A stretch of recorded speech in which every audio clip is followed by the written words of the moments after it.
Hello friends, मग मजेत आहात ना सगळे? बिगर कांदा लसूण कोणती भाजी करायची तुम्हाला पण सुचत नाही आहे? शेवगा घ्यायचा, पाणी उकळायला ठेवलंय, त्याच्यामध्ये शेवगा घालून मीठ घालून घ्यायचं आहे आणि एकच उकळी आल्यावर काढून घ्यायचं आहे. जास्त पण शिजवायचा नाही, कारण भाजीमध्ये परत शिजतो. आता तेल घालून घेतलंय, ग्रेव्ही करणार आहोत आपण. त्यासाठी वाळलं खोबरं घेतलेलं आहे, ते आता चांगलं भाजून घ्यायचं आहे असं लालसर. आता एक टमाटा घालून घ्यायचा आहे, त्यामध्ये मीठ घालायचं आहे आणि कोथिंबीर घालून घ्यायची आहे आणि सगळं चांगलं भाजून घ्यायचं आहे. मीठ घातल्यामुळे टमाटे लवकर भाजले जातात.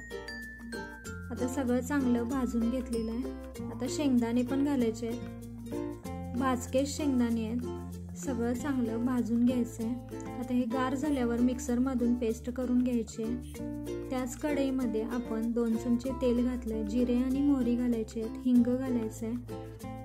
जिरे मोहरी तडकल्यावर आपण मिक्सरमधून पेस्ट करून घेतले ना, ते घालून घ्यायचे आणि चांगली भाजून घ्यायची.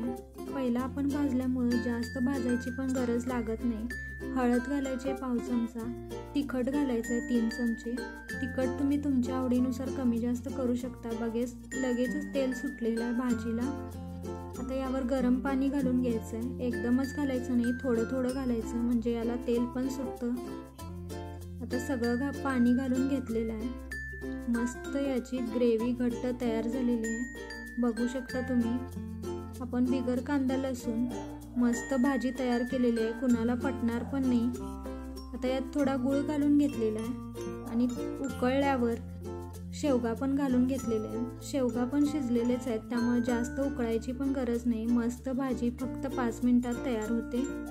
चला तर पुन्हा भेटूया अशाच नवीन रेसिपीसह. तोपर्यंत खुश राहा, मस्त राहा आणि खात राहा.